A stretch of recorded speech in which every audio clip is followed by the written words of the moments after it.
क्या क्या है, किस किस मुद्दे पर लड़ाई लड़नी है, क्या आपके सामने समस्याएं हैं, समाधान आप कैसे करेंगे, ये सब आपके सामने हो चुका। अब मैं दो ही तीन बातें बता देता हूं। एक तो अपने साथी के ये इश्यूज आए थे, इनको किस तरह से टैकल करना है। जैसे आपका जो बर्थ सर्टिफिकेट है, उसी का बर्थ सर्टिफिकेट के साथ ही एक नंबर वो दे रहे हैं आपको, आधार नंबर के जैसा ही नंबर। मतलब वो आपको चाहे आधार कहें या ना कहिए, आप वही आधार हो जाएगा आपका। मतलब बर्थ सर्टिफिकेट ही डॉक्यूमेंट हो गया, जिसको वो सोशल सिक्योरिटी नंबर दूसरे देशों में बोलते हैं। हर आदमी की मूवमेंट को कंट्रोल करने के लिए, उसकी ट्रांजैक्शंस को कंट्रोल करने के लिए, उसको चेक करने के लिए कि वो कहाँ कहाँ ट्रांजैक्शंस करता है, किस किस जगह पे वो रहता है, उसकी लोकेशंस क्या रहती हैं, वो किस तरह के मतलब खरीदारी करता है, उसका लाइफस्टाइल क्या है, उसकी कंपनी कौन सी हैं, कितने पैसे उसके अकाउंट में रहते हैं, कितना वो टैक्स भरता है, एंड सो ऑन, जितना भी एल्गोरिदम उसके नाम का बनता है। तो कहने का मतलब ये बर्थ सर्टिफिकेट की अगर आप सच्चाई जानेंगे कि ये बर्थ सर्टिफिकेट क्या है, बर्थ सर्टिफिकेट को अगर गौर से समझोगे तो अल्टीमेटली ये एक पहला सर्टिफिकेट है जो आपको मारता है। मारता मतलब क्या है कि जब लीगलीज भाषा के अंदर, और ये जो कानून अपने ऊपर लागू होते हैं ना, ये कानून सारे मैरीटाइम के कानून हैं, ये सारे समंदर के कानून हैं। क्योंकि जितने भी दुनिया में युद्ध हुए, जितनी करेंसी जो छप रही है, जितने पुराने लुटेरे थे, मतलब जो पायरेट्स थे ना, जितने भी समुद्री लुटेरे थे, वो सारे के सारे अब आजकल रॉथस्चिल्ड फैमिली के साथ मिलकर के काम कर रहे हैं। इनका विजन रहता है कि सरकार किसी की भी रहे, नोट छापने का और टैक्सेशन का जो प्रणाली है वो इनके पास रहनी चाहिए। इसमें ये पहला सर्टिफिकेट जो आपका बनाते हैं वो जन्म प्रमाण पत्र बनाते हैं। जन्म प्रमाण पत्र को जब लिखा जाता है, आपको शायद ये हिंदी में जब देते हैं तो अलग बात है, आजकल हिंदी में ये नहीं बनता है। जब कंप्यूटराइज बनेगा तो ये अंग्रेजी में बनेगा, और अंग्रेजी में जो आपका नाम लिखा जाएगा वो कभी भी स्मॉल लेटर्स में या रनिंग लेटर्स में नहीं लिखा जाता, हमेशा कैपिटल लेटर्स में लिखा जाता है। कैपिटल वर्ड को समझना बड़ा जरूरी है। कैपिटल पनिशमेंट शब्द आपने अगर सुना हो, कैपिटल पनिशमेंट उसको बोलते हैं जब जज किसी का सर कलम कर देता है। सर कलम कर देता यानी बिना सिर का धड़। तो जहां पर भी आपका नाम कैपिटल में लिखा होता है, वहां वो सरकार का आदमी या वो उस कॉरपोरेशन का आदमी आपको डेड एंटिटी मानकर चलता है कि आप इंसान हो ही नहीं, लिविंग बीइंग नहीं हो, आप डेड हो।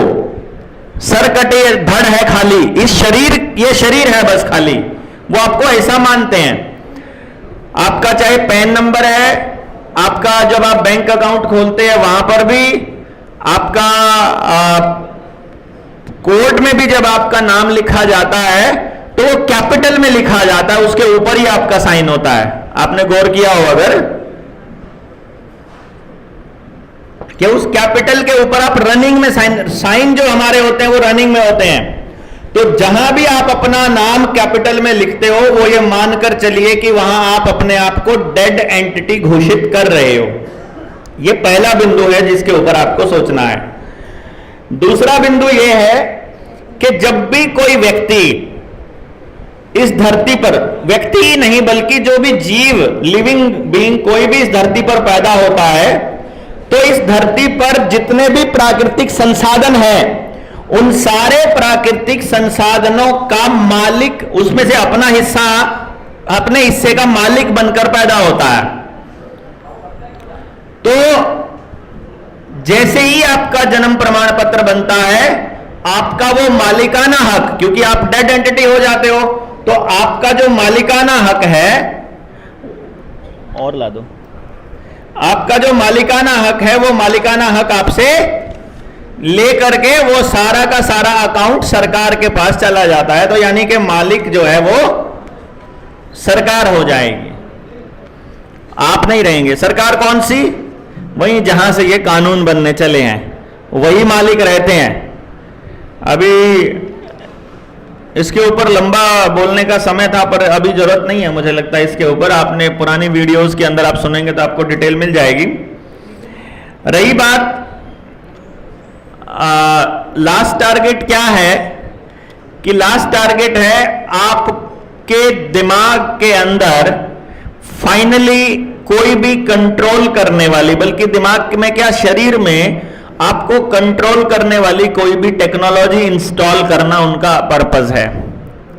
उसके लिए वो ग्रेफीन ऑक्साइड भी यूज कर रहे हैं, उसके लिए वो नैनो रोबोट्स भी इस्तेमाल कर रहे हैं। नैनो रोबोट्स आप अगर देखोगे तो वो इतने छोटे हैं कि नेकेड आई से देखे भी नहीं जा सकते, और वो अंदर जा करके अपने आप कोई भी रूप धारण कर लेते हैं। मालूम है आपको ये बात? नैनो रोबोटिक 1, 2, 3 लोगों को मालूम है।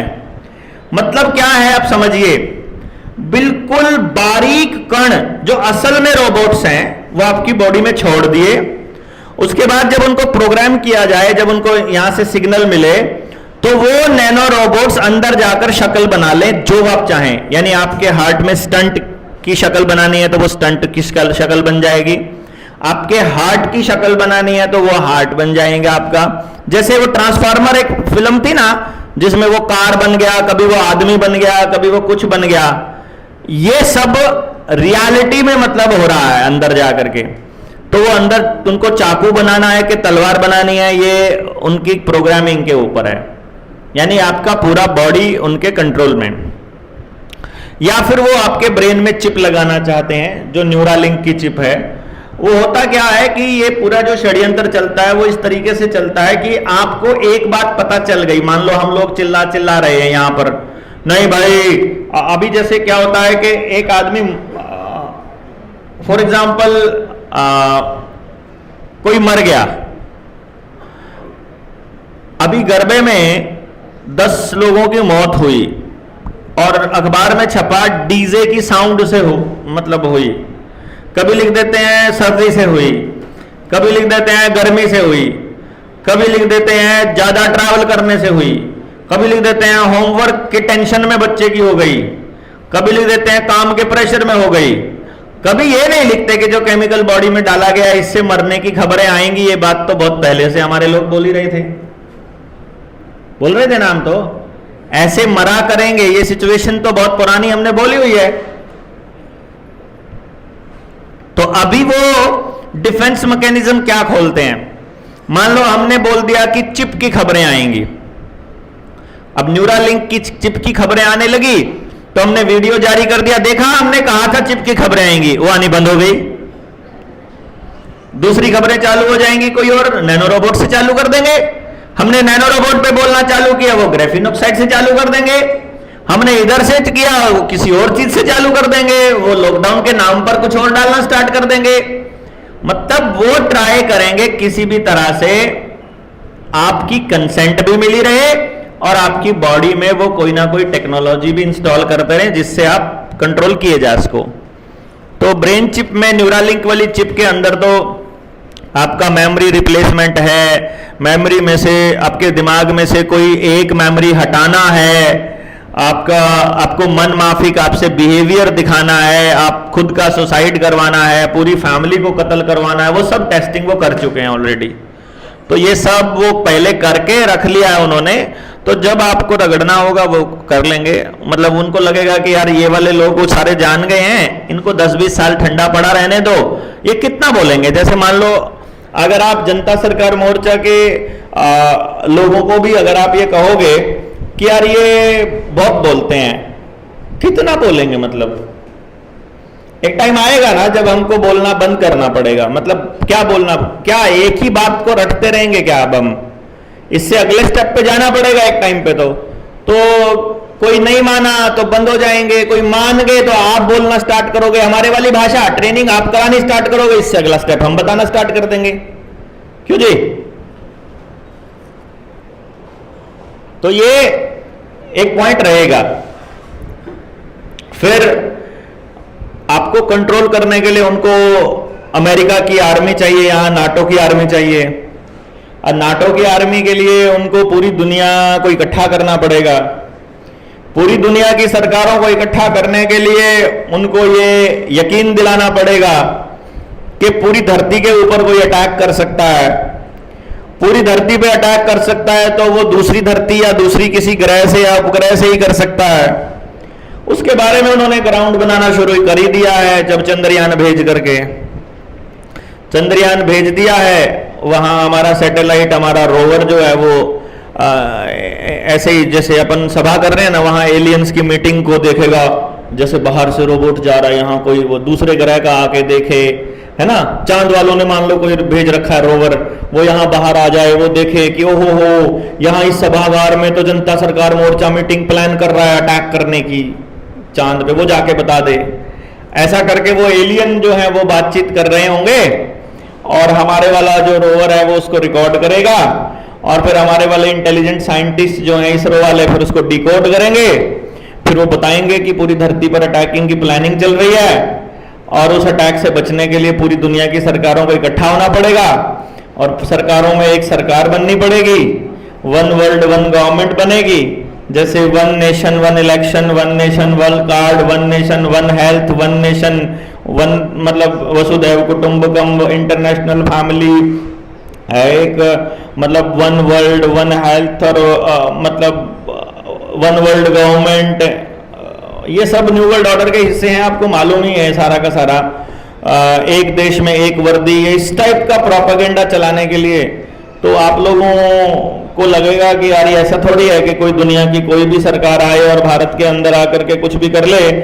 तो आपके सेंटिमेंट को ध्यान में रखते हुए आपके जितने भी धर्मगुरु हैं, आपके जितने भी बाबा जी हैं, जितने भी आपके महाराज हैं, सबसे 2-3 साल से आपसे लगातार एक ही लाइन कहलवाई जा रही है ना, भारत विश्व गुरु बनेगा, कलयुग का अंत होगा, सतयुग आएगा, नया देश, सब कुछ नया बनेगा, दुरात्मा सारी खत्म हो जाएंगी, केवल नेक आत्माएं बचेंगी, परमात्मा का साथ देने वाले बचेंगे, सनातन वाले बचेंगे।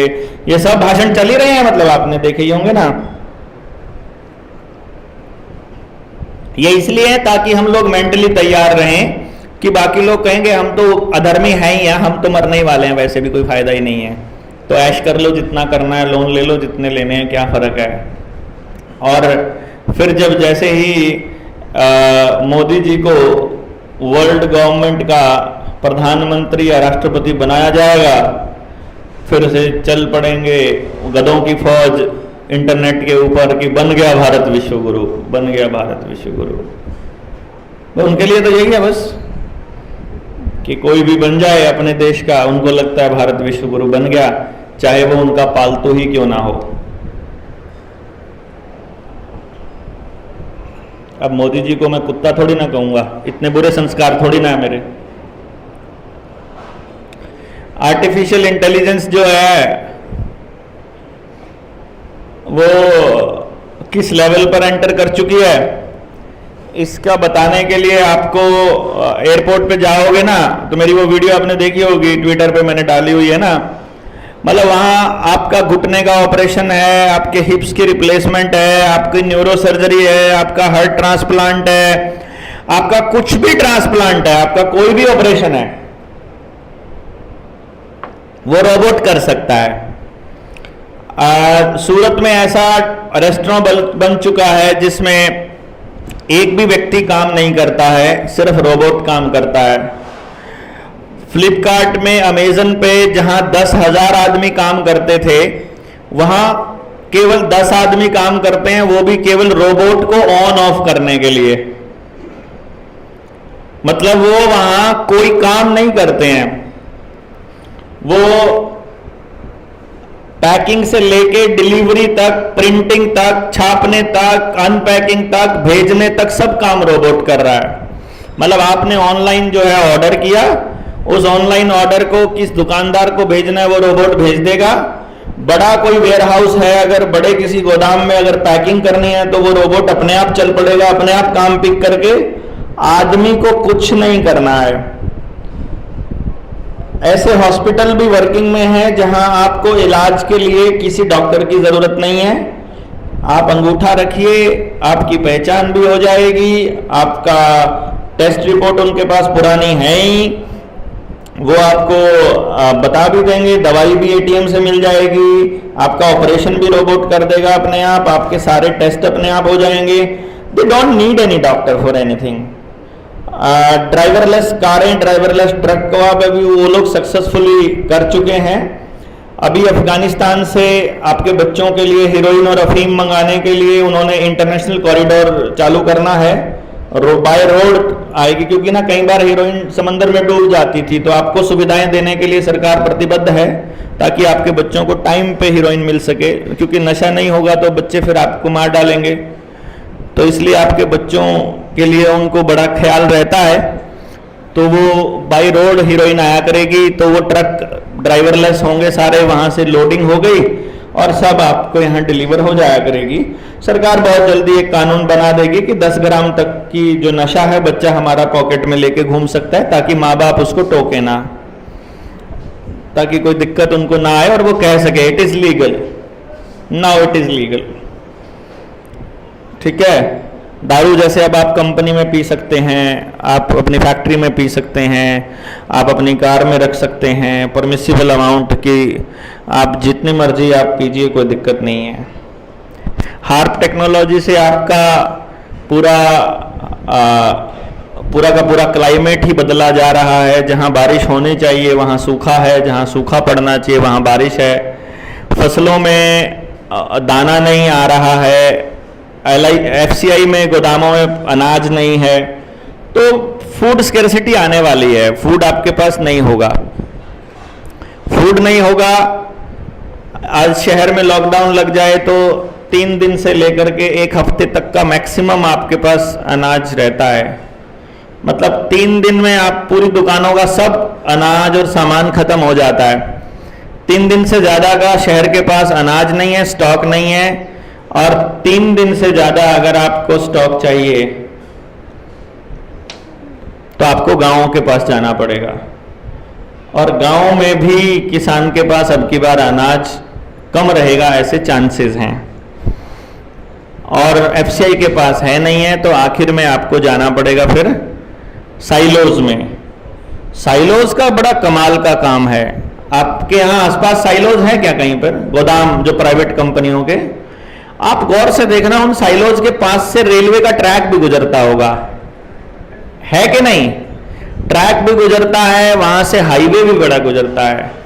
उस हाईवे का कनेक्शन देखना कहां से है।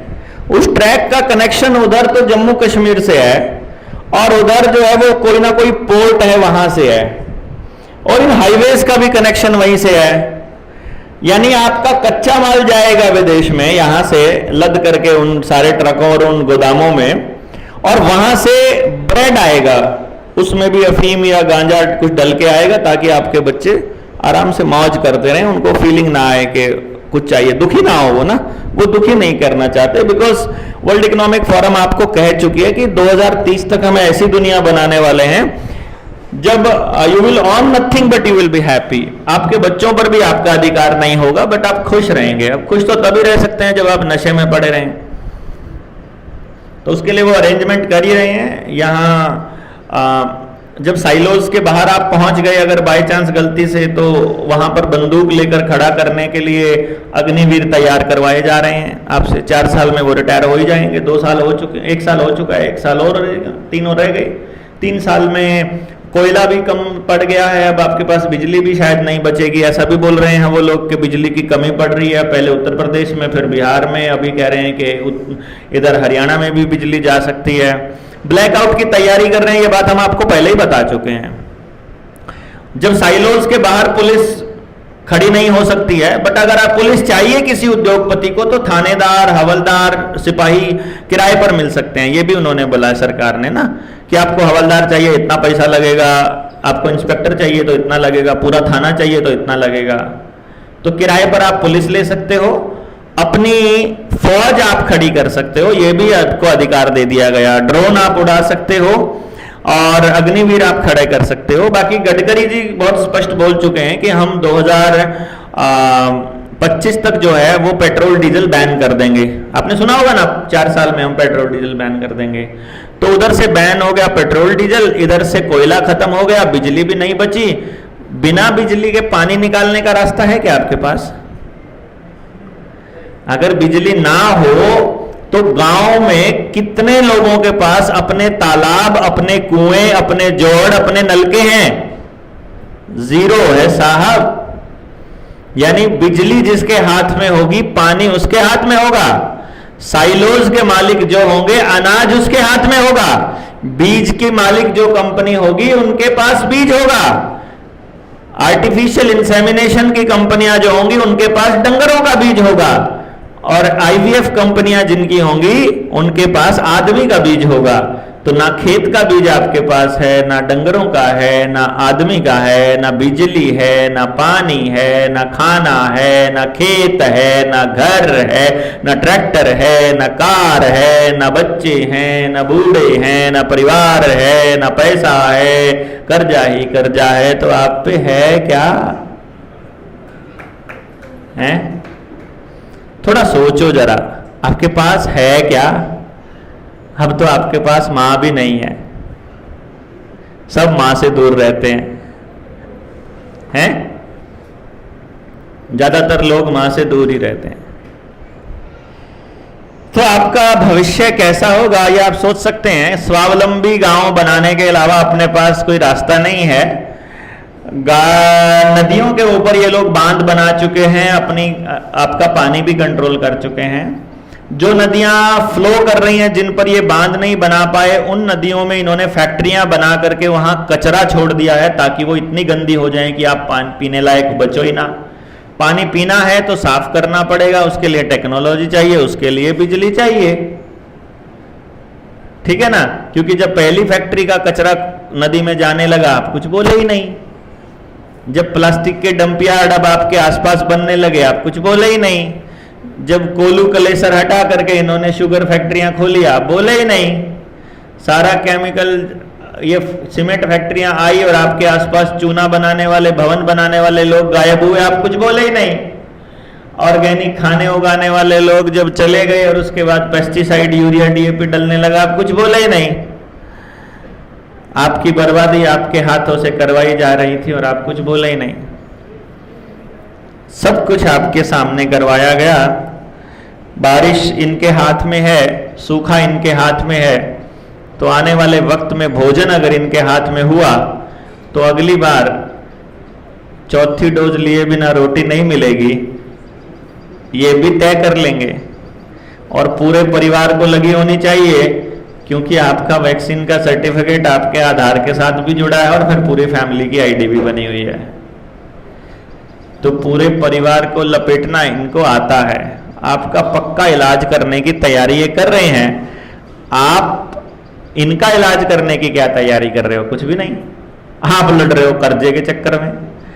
अगर इस बात को समझ के आपने लड़ाई जारी नहीं रखी ना, तो यहां से दस्तावेज लगा के आपको कर्जे से मुक्त करेंगे और रास्ते में जाते हुए फिर अगला कर्जा ले लोगे।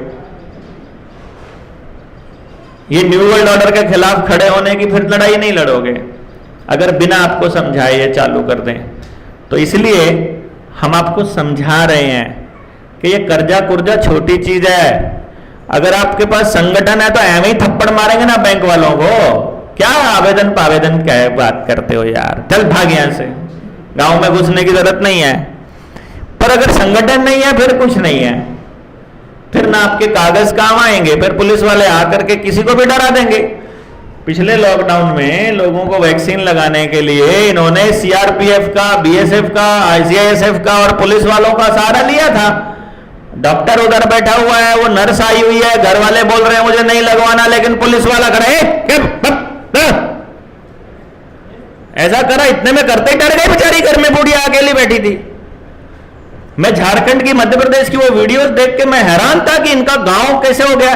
साथ के साथ ऐसी वीडियो भी थी जिसमें वो कबीले वाली औरत वो लेके दाल लेके उनके पीछे पड़े, हाथ तेजे मैं बताती हूं, आजा तो लगा। किसको लगाएगा? तू मेरे बच्चे को लगाने आया। भाग, वो भाग भी रहे हैं पीछे आगे आगे, लेकिन उधर भी भाग रहे हैं जनता और उधर भी भाग रहे हैं वो फार्मा कंपनियों के दलाल। बट जहां पर आपका मुख्यमंत्री और प्रधानमंत्री ही फार्मा कंपनियों का दलाल बन जाए, फिर जनता को ही खड़ा होना पड़ेगा। मतलब अब मुख्यमंत्री में क्या है कि आप उद्धव ठाकरे बोलने लगेगा तो उद्धव को दे देंगे सरकार, राज ठाकरे बोलने लगेगा उसको डिप्टी सीएम बना देंगे, आपका कोई दूसरा उठ के फन फैलाएगा उसको किसी नागनाथ को, किसी कमलनाथ को, किसी मतलब किसी को भी दे देंगे। क्या जो बोलने लगेगा उसी को दे दो एक सरकार, क्या दिक्कत है? सरकारों में कमी है क्या? सरकार का इलेक्शन नजदीक में नहीं है तो मेयर बना देंगे तुम्हारा,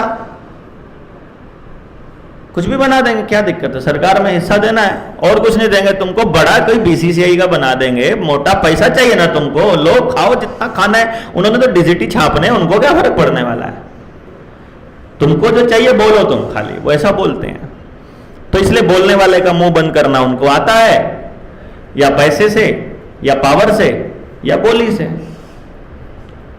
हमको चारों तरफ से लड़ना आता है कि नहीं आता है, ये सवाल है। अगर नहीं आता है तो सोचने वाली बात है, फिर हमें लड़ना सीखना पड़ेगा। हमको चारों तरफ लड़ना सीखना, 24 घंटे हमको लड़ाई के मोड में रहना पड़ेगा। वो कभी लड़ाई से बाहर नहीं जाते। अंग्रेजों की खासियत मालूम क्या है? इजरायलियों की जो इस पूरे गेम को चलाते हैं, वो कभी लड़ाई से बाहर नहीं जाते। वो टूर पे भी होते हैं तो उनके एजेंट काम कर रहे होते हैं। अपन क्या कर रहे हैं भाई? हमारे को बलाना जी बताइए आप क्या करना है, आप आगे बढ़ो, हम तुम्हारे साथ। हाँ, मरने कटने के लिए हम है, काम कुछ नहीं करेंगे तुम, हम बताएंगे तो करोगे। अरे अपनी शिक्षा बचाओ यार, अपना गांव बचाओ। शिक्षा, स्वास्थ्य, न्याय, राजनीति, खेती में से पैसा निकालो, हो गया काम आपको। अगर सच्ची में जनता सरकार मोर्चा का काम करना है तो जल, जंगल, जमीन, जानवर, इन 4 चीजों पे फैसले अपने लो। हम करेंगे इस पे फैसला, इसकी लड़ाई लड़ो। बताओ पड़ोस को, गांव को कि भैया इस पे फैसला हम लेंगे। तुम कौन होते हो हमारे जानवरों के बारे में डिसाइड करने वाले? राजस्थान की सरकार, गुजरात की सरकार बोलती है कि तुम एक से ज्यादा गाय नहीं पाल सकते। तुम बताओगे हम कितने गाय नहीं पाल सकते? तुम बच्चे पैदा नहीं कर सकते, तुम ये वाली फसल नहीं लगा सकते, तुम समर्सिबल नहीं लगा सकते, तुम इधर नहीं जा सकते, तुम खुला मुंह नहीं रख सकते, तुम इतने ग्राम से ऊपर मुत नहीं सकते, तुम इतने ग्राम से आगे हग नहीं सकते। आपको यही बताएंगे आने वाले समय में ये, क्योंकि आप बोले नहीं ना पिछली बार, आप बोले नहीं, इसलिए ये आपके ऊपर सारी रिस्ट्रिक्शंस लगाने को तैयार हैं। ये तो तैयार बैठे हैं, आप लड़ने को कितने तैयार हो? It's a $1 million question. क्योंकि आपकी जमीन आपकी मर्जी के बिना ले सकते हैं ये लोग। पहले क्या था? भूमि अधिग्रहण कानून था कि यदि किसी जगह पर 70% लोगों का अगर अप्रूवल आ जाता है, उनकी सहमति आ जाती है, तो उस जमीन को वो लोग अधिग्रहण कर सकते हैं। बट यदि इतने % लोगों का नहीं आता तो नहीं होगा। इन्होंने क्या किया? चेंज करके भूमि अधिग्रहण कानून बदलाव किया जो शुरू में आते ही, उसमें कर दिया कि एक भी आदमी का अगर कंसेंट नहीं है तो कोई फर्क नहीं पड़ता है।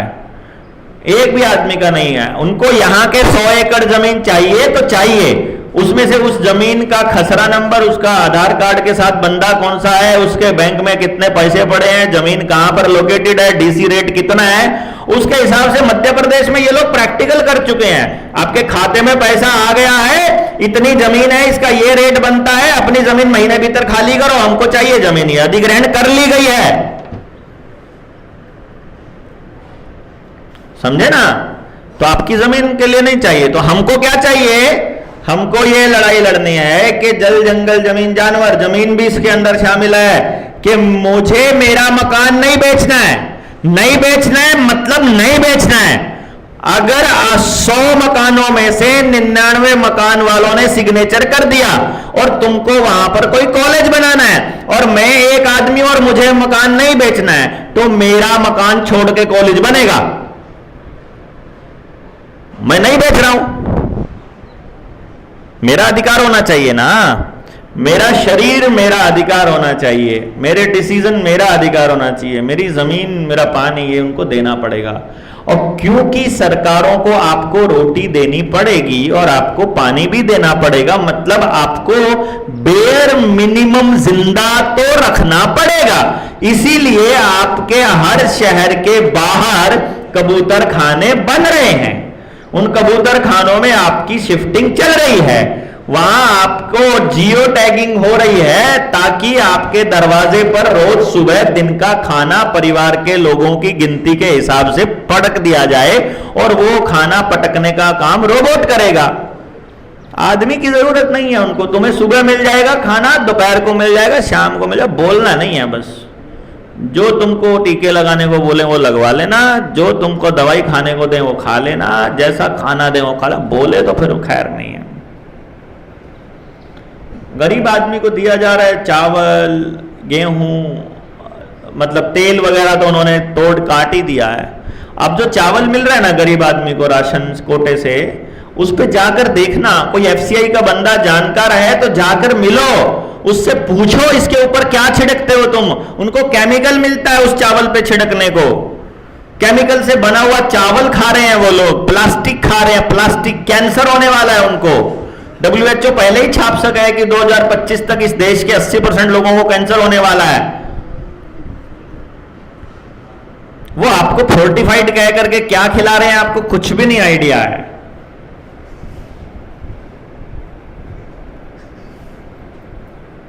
और अगर आपने ये पूछना है कि न्यू वर्ल्ड ऑर्डर का नुकसान करना है कि कौन से बैंक से लोन लिया जाए, मतलब भाई सांप का क्या छोटा क्या बड़ा है, ये जहरीले नाग हैं, इनका आप क्या करोगे ये आपके ऊपर है। ज्यादा प्रकृति प्रेमी हो के अपनी संतानों को बचाना चाहते हो इनसे। बैंकों से लोन लेने का तरीका मैंने आपको बता दिया है। आप इंडिविजुअल लायबिलिटीज कम से कम रखिए, कंपनियां बनाइए। कंपनियों के लिए सरकारों ने खूब अच्छी मेहनत की हुई है कंपनियों को बचाने के लिए, तो कंपनियां बना के बचेंगे ना हम। आप सब लोग मिलकर के ऐसी कंपनियां बना सकते हो। देखो एक बताता हूं मैं आपको, कंपनियां बचाने का और बनाने का तरीका क्या है। जब आप रिसर्च में जाओगे तो आपको पता चलता है। रिलायंस ने एक कंपनी बनाई, मतलब मैं इसमें अंबानी बोल देता हूं, अंबानी ने एक कंपनी बनाई। उस कंपनी में असली पैसा है मार्क जुकरबर्ग का, भारत सरकार का, शेयर होल्डर्स पब्लिक का और ब्लैक रॉक का। ब्लैक रॉक एक इंस्टीट्यूशनल इन्वेस्टर है जो लगभग हर बड़ी कंपनी के अंदर रहता है, वही मालिक हो रहता है असल में उस कंपनी का। जैसे अडानी अंबानी का मालिक वही ब्लैक रॉक जैसी कंपनियां हैं। अब वो जो कंपनी है, पहले वो एक कंपनी बनेगी, उस कंपनी की सब्सिडरी कंपनी बनेगी, फिर उसकी सब्सिडरी कंपनी बनेगी, फिर उसकी सब्सिडरी कंपनी बनेगी। तो किसान ने गेहूं बोया, मतलब उसका गेहूं खेत में पैदा हो गया, उसकी पैदावार हुई। आप 10 लोग 50 लोग 50 किसानों ने कंपनी बनाई हुई है, तो वो कंपनी खरीदेगी उस गेहूं को। समझ गए? आप ही की कंपनी है, उसी किसान की कंपनी है, कागजों में कंपनी ने खरीद लिया, ठीक है। अब वो कंपनी प्रोसेसिंग करेगी उसकी, मतलब सफाई करेगी। अच्छा गेहूं एक तरफ, छोटा के दाना एक तरफ, मतलब साइज के हिसाब से, छोटे दाने का अलग रेट और बड़े दाने का अलग रेट। प्रोसेसिंग हो गई, प्रोसेसिंग नंबर 1, इसके हिसाब से बिकना है तो रेट बढ़ गया, जितना किसान से खरीदा था फालतू हो गया। फिर आपने कर दिया उसको, मतलब सैनिटाइज कर दिया, मतलब साफ सफाई कर दी उसकी, और फिर पैकिंग कर दिया आपने, सुखा के पैकिंग कर दी 1-1 किलो में, 5-5 किलो में पैकेट में, तो कीमत और बढ़ गई, ठीक है।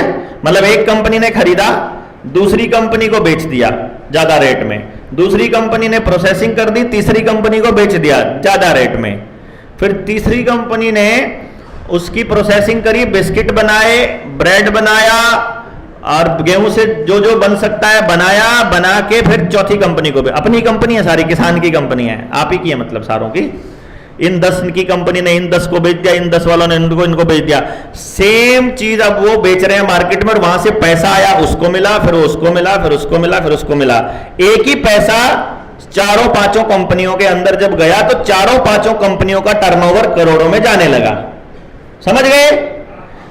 जहां लोन आपको मात्र 50 करोड़ का मिलना था, आपने 10 कंपनियां खोल दी तो 500 करोड़ का हो गया। एक ही गेहूं का कट्टा है। समझ गए कि नहीं समझे? या अभी भी तो समझाना पड़ेगा कि ये कैसे खाते हैं? एक ही मालिक होता है और एक ही मालिक अपने ही सामान को बेचता रहता है, अपने को ही खरीदता रहता है, और 10 जगह पर अपना टर्नओवर बढ़ाता है, और सब जगह से टैक्स बचाने के रास्ते निकालता है। वो रास्ते निकालता है जहां एक पैसा टैक्स नहीं देता है। अडानी आज के टाइम पर सबसे ज्यादा पैसा कमाने वाला आदमी है, और पूरे भारत में टॉप 100 टैक्स पेयर्स में भी नहीं आता वो। Do you know that? कहीं भी टैक्स पेयर की लिस्ट में नहीं है वो, क्योंकि रास्ते कंपनियों को बचाने के ऑलरेडी सरकारों ने दे रखे हैं।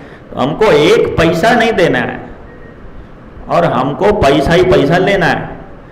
तो 19 नवंबर को अपन ऐलान करेंगे, 2 महीने का अल्टीमेटम हम सरकार को अपनी बातों के ऊपर नोटिफिकेशन देंगे हम कि अपनी बातों को, हमारी बातों को मान लो, वरना 2 महीने की डेडलाइन के बाद एक तारीख तय करेंगे, उस तारीख में हर आदमी बैंकों में पड़ा हुआ अपना पैसा ले लेगा।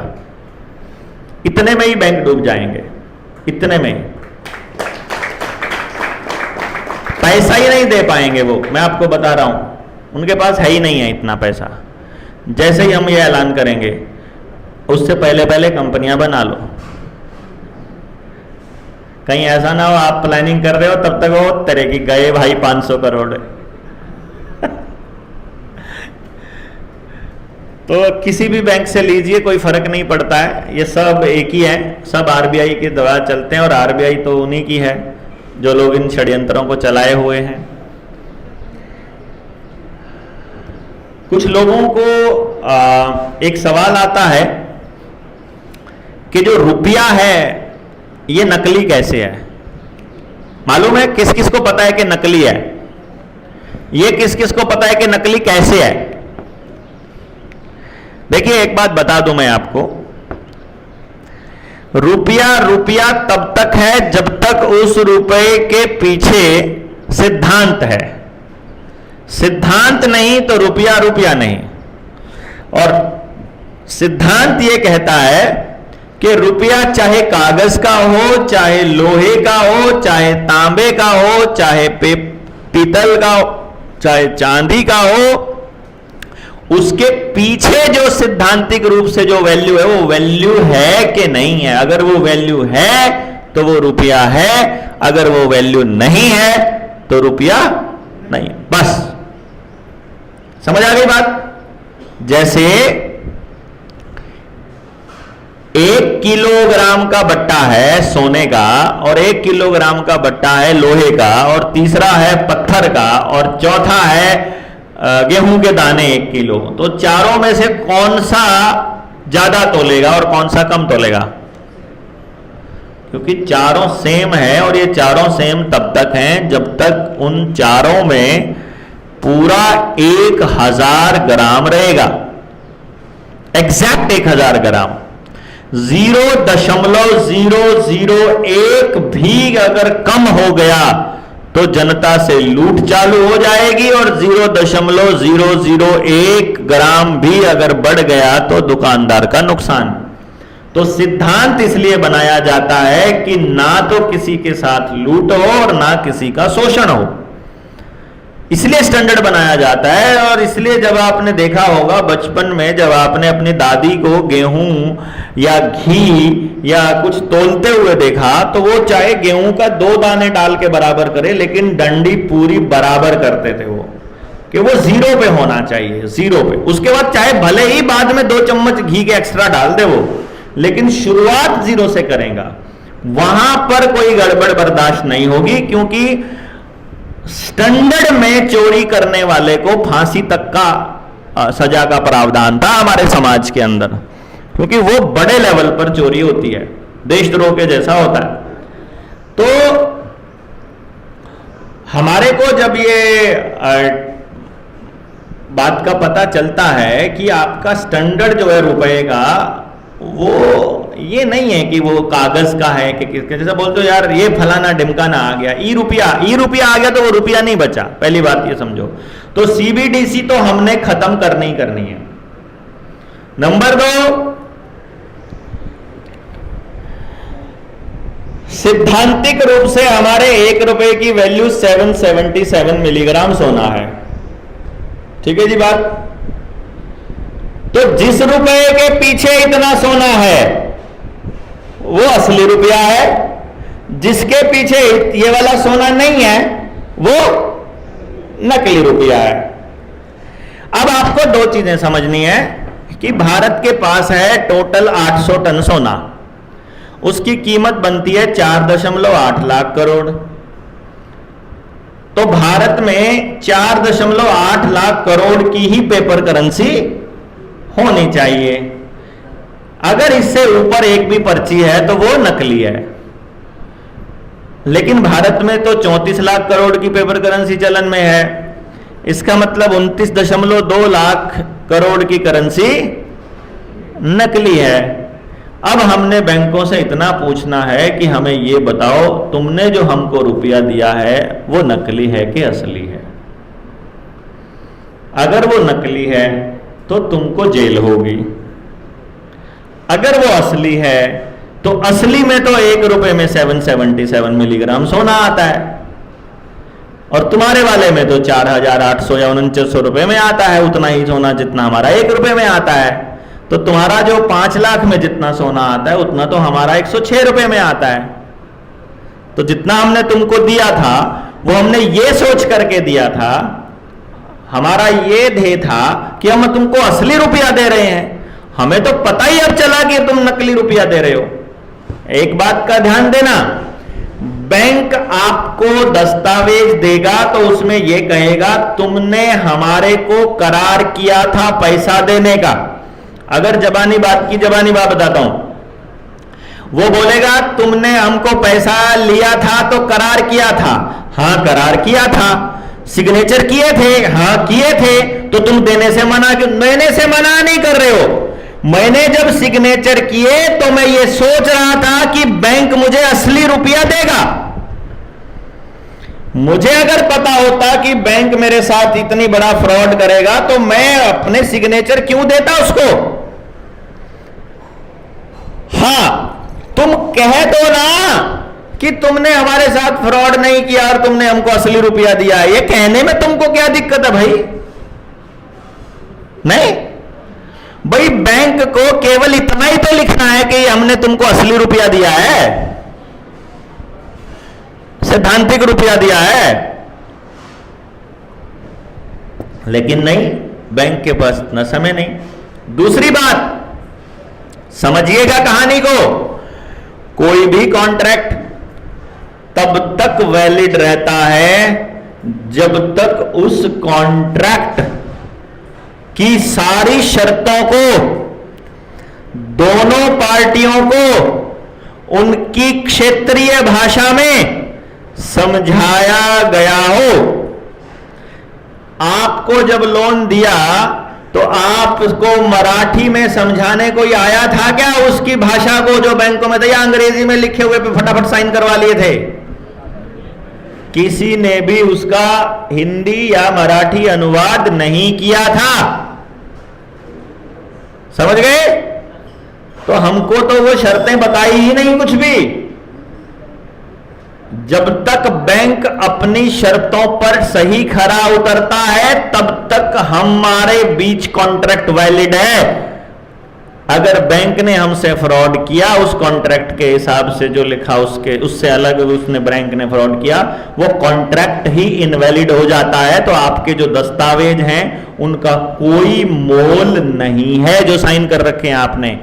आपके जो सिग्नेचर हैं जो चेक के ऊपर, इसीलिए उस चेक वाले केस में आपको फंसाते हैं, इसीलिए वो गुंडे भेज के आपकी गाड़ी उठवाते हैं, इसलिए वो गुंडे भेजकर आपका ट्रैक्टर उठवाते हैं, गुंडे भेजकर आपके घर के ऊपर कब्जा करवाते हैं, इसलिए डीआरटी के थ्रू उल जुलूल कुछ भी ला करके आपको रख देते हैं। क्योंकि बैंक कितना बड़ा फ्रॉड करता मालूम है? बैंक आपको नोटिस भेजता है खाली कागजों में, असली नोटिस नहीं भेजता।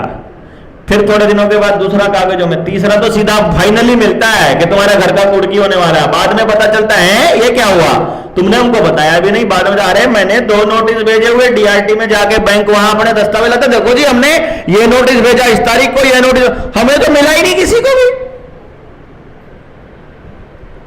समझ गए ना?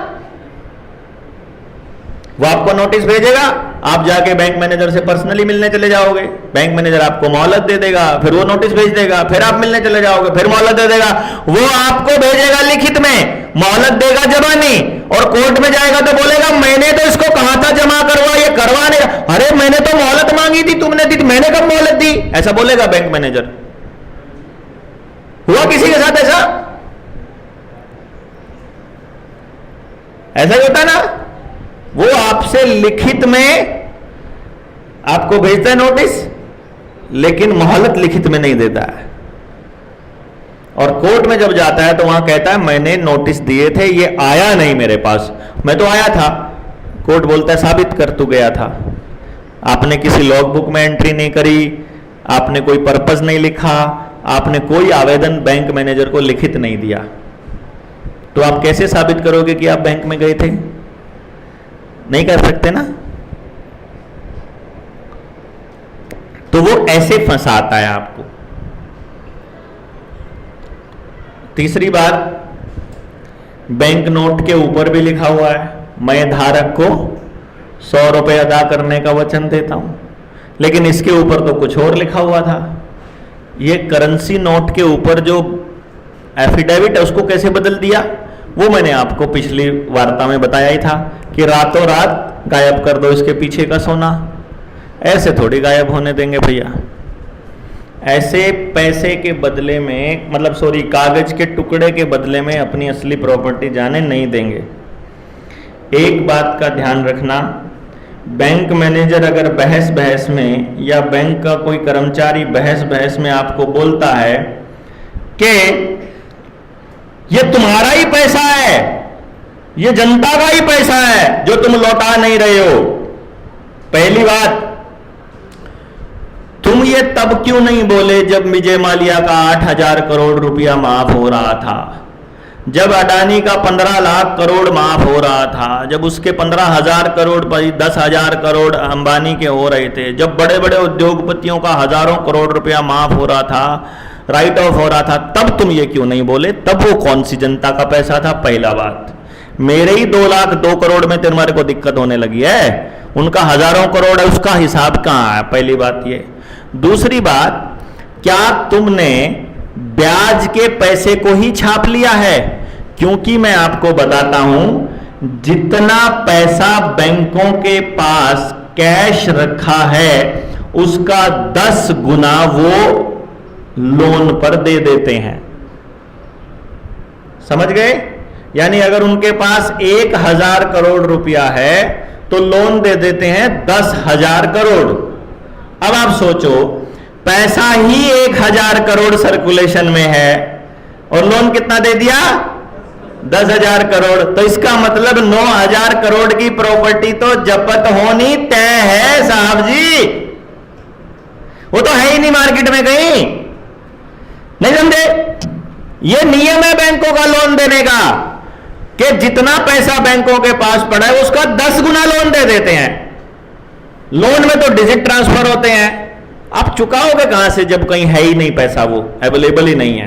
तो आप दिन रात मेहनत करते रहते हो, कमाते रहते हो, कमाते रहते हो, और वो आपके 9,000 करोड़ रुपए को अपना मान के अपनी लेजर बुक में एंट्री कर लेता है। अगर आप बैंक से ये भी पूछोगे ना कोर्ट में कि साबित करो कि तुमने हमको पैसा दिया था, तो बैंक के पास ऐसा एक भी दस्तावेज नहीं है, इंक्लूडिंग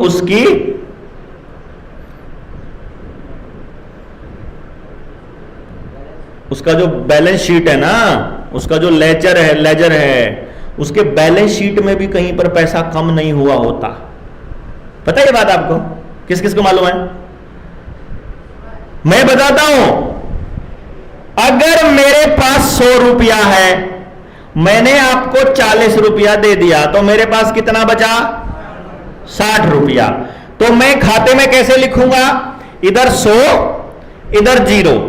भाई मैं बैंक हूं, 100 रुपया है, इधर 0, तो मैं इधर लिखूंगा 40 के आगे लगाऊंगा माइनस, और इधर लगाऊंगा +40। तो इधर 100 में से -40 होके हो गया 60, और इधर 0 के +40 होके हो गया 40। तो 60 इधर और 40 इधर, 100 रुपया 100 रुपए के बराबर हो गया। बात खत्म। ठीक है। अभी बैंक क्या गेम खेलता है? 100 0 40 40, इधर वाले 40 के आगे माइनस नहीं लगाता है, तो इधर बन गया 140 और इधर बन गया 40।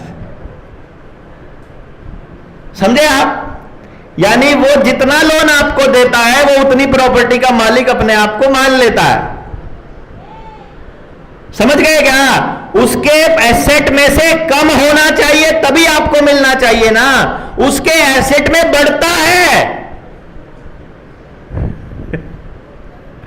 तो बैंक से अगर हम कोर्ट में यह भी पूछेंगे ना, कल को हाई कोर्ट में, सुप्रीम कोर्ट में जब अपना मसला चला जाएगा कि बैंक भैया जरा अपनी, हमारे पास वो बैलेंस शीट पड़ी है, चिंता ना करो, मतलब सब पड़ा है अपने पास।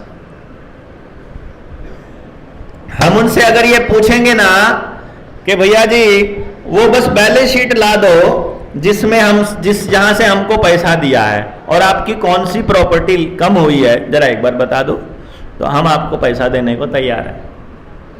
तो बैंक को ये यही साबित नहीं कर पाएगा कि आपको उसने पैसा दिया है, क्योंकि कहीं वो पैसा था ही नहीं जो आपको दिया है, वो एग्जिस्ट ही नहीं करता जो आपको दिया है। उसने तो केवल एक डिजिट के बदले आपकी सारी प्रॉपर्टी जो आपके पुरखों ने कमाई थी वो अपने नाम कर लिया।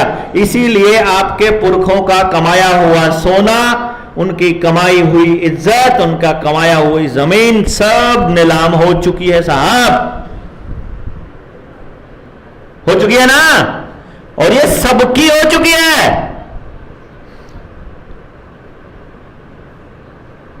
है ना।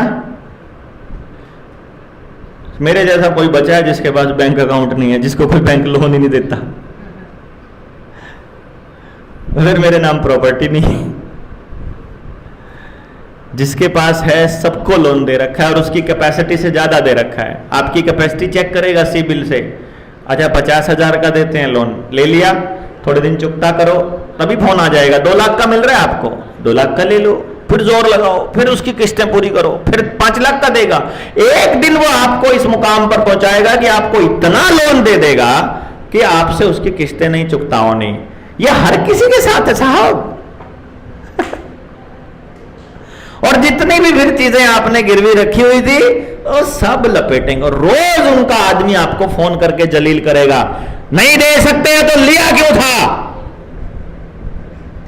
ऐसे बोलते ना, तुम्हारे बाप का पैसा है क्या, पैसा दो, नहीं तो तुम्हारे को वहीं आकर के टांग देंगे, तुमको ये कर देंगे, तुम्हारा पूरे मोहल्ले में तुम्हारा जलूस निकाल देंगे। मतलब आदमी डरता रहता है यार, क्या अभी क्या बोलना है, फोन आता है तो तेरे बाप का पैसा लिया है क्या, बैंक से लिया है, बैंक को दूंगा और एक एक पाई दूंगा, और दोबारा फोन कर दिया तो साले FIR करवा दूंगा, गाली देके बोलो उसको, एक फोन कर तू, तेरी आराम को, तू फोन करियो अगली बारी, तेरे को मैं दिखाता हूं कैसे करते हैं, तेरा फोन रिकॉर्ड हो रहा है, तेरे को मैं बताता हूं। आप मजान, एक फोन से आगे दूसरा फोन आ जाए तो फिट्टे मुंह आके मेरे को कान पकड़वा के मेरे को पीट लेना, फोन ही नहीं आएगा, उसका नहीं आएगा, बाकी छोड़ो,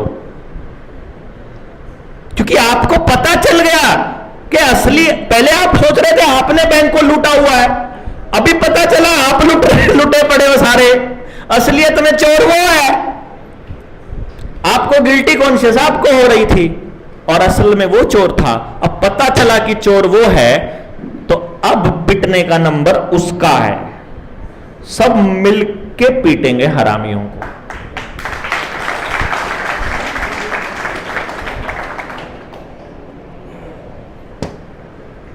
बस ये देख लेना कि देखो जी आपके डेट ऑफ बर्थ के सर्टिफिकेट तो सबके बने हुए हैं, तो गर्दनें तो आपकी पहले ही कटी हुई हैं, है ना। एक तो गांव में मुहिम चलाओ कि डेट ऑफ बर्थ का सर्टिफिकेट ही नहीं बनवाना। ये सुनील है ना, सुनील भाई, सुनील के बेटे का डेट ऑफ बर्थ सर्टिफिकेट नहीं है, आधार भी नहीं है इसका, तो मतलब ये पैदा नहीं हुआ क्या? ठीक है, अब स्कूल में एडमिशन नहीं कराएंगे, सोचो, इनके स्कूल में एडमिशन नहीं कराएंगे, ये वाले बोलेंगे तुम्हारे बच्चे का एडमिशन नहीं लेंगे। अरे तुम्हारे स्कूल में एडमिशन कराने का मतलब ही अपने बच्चे की किलिंग है, हम क्यों कराएं? हम अपना गुरुकुल खोल लेंगे, ऐसे तैसी कराओ ना तुम, है? वो कहेंगे तुम्हारे बच्चे को नौकरी नहीं मिलेगी। अरे भाड़ में जाओ, मैंने नौकर पैदा किया ही नहीं है, मैंने मालिक पैदा किया। मैं अपने बच्चे को कपड़ा बनाना सिखा दूंगा, रोटी बनाना सिखा दूंगा, अनाज उगाना सिखा दूंगा, डंगर पालना सिखा दूंगा, खाना बनाना सब सिखा दूंगा। मैं ऐसी करेगा मैंने नौकरी करने की, है? अपना पानी निकालना सीख जाए धरती से, अपना जुगाड़ करना सीख जाए, किसकी गुलामी करने की जरूरत है फिर? यही सब करने के लिए तो नौकरी करते हो। भैया हम सिखा देंगे आपस में सारे लग के, क्या जरूरत पड़ी है किसी सर्टिफिकेट की? क्या 10वीं का सर्टिफिकेट, 12 एक सर्टिफिकेट के बदले में अपनी जान हथेली पर रखोगे? मान लो आपको मैं कह दूं 10 लाख में से 10,000 में से एक आदमी पक्का मरेगा इस सुई से, इस इंजेक्शन से, तो बोलो कौन कौन लगवाने को तैयार है? 10,000 में से एक मरेगा, बोलो कोई कौन कौन तैयार है कि मैं लगवाऊंगा?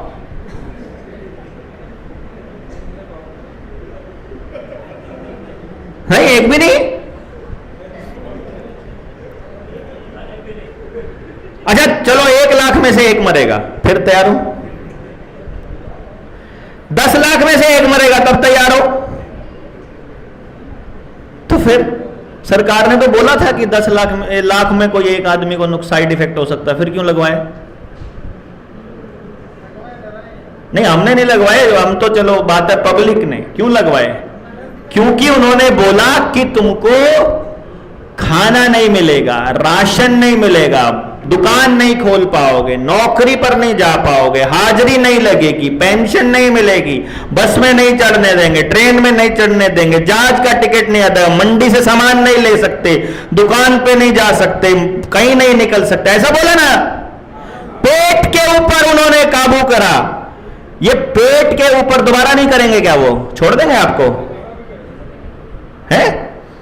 तो जब आपने अपने बच्चे को इसलिए सौंप दिया उनको कि आप 10th का पेपर नहीं दे पाएगा या हाजिरी नहीं लगेगी स्कूल में या नौकरी पर, तो अगली बार नहीं सौंपोगे, इसकी क्या गारंटी है? कागज के टुकड़ों के बदले अपने जिगर के टुकड़ों को उनको दे दोगे क्या? हम तो नहीं देंगे भैया, हम किसी कीमत पर नहीं देंगे। और यही लड़ाई है बस, कि जिस बात को गलत मान लिया उस बात की खिलाफत करते करते भी जान चली जाए तो कोई खतरा नहीं, कोई गिला नहीं, कोई शिकायत नहीं।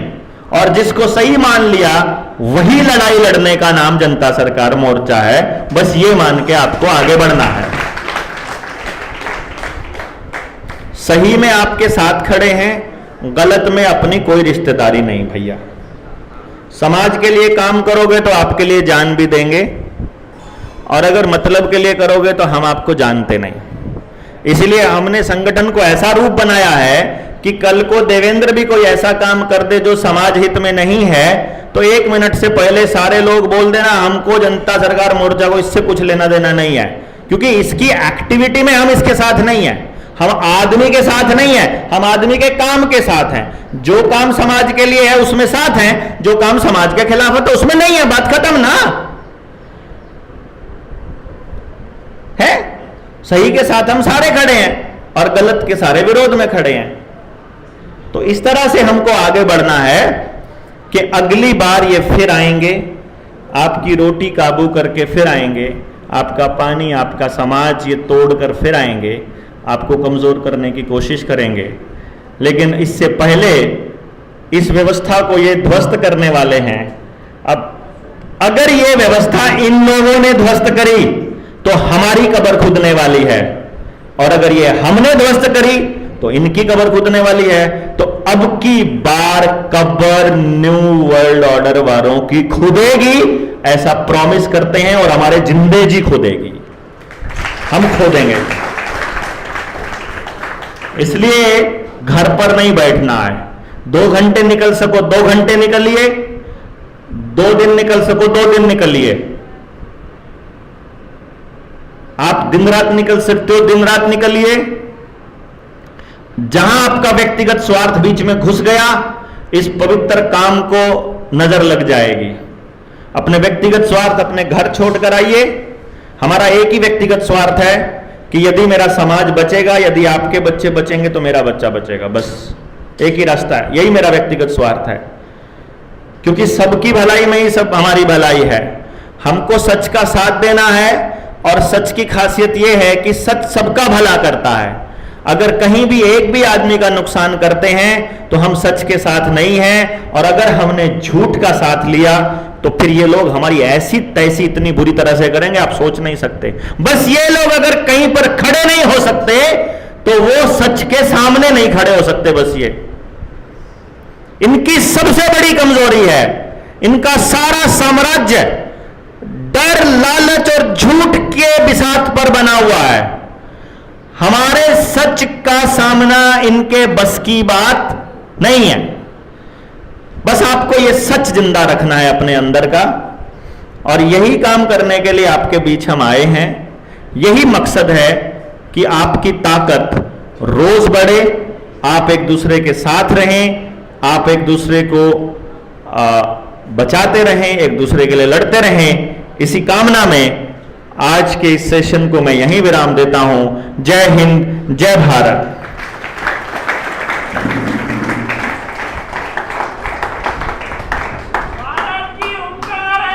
जनता ही सरकार है, जनता ही सरकार है, भारत की ओंकार है, भारत की ओंकार है। दोनों हाथ ऊपर करके जय भवानी, जय जय जय जय जय भवानी। वंदे वंदे इनकलाब, इनकलाब। गौ माता की, गौ माता की। भाई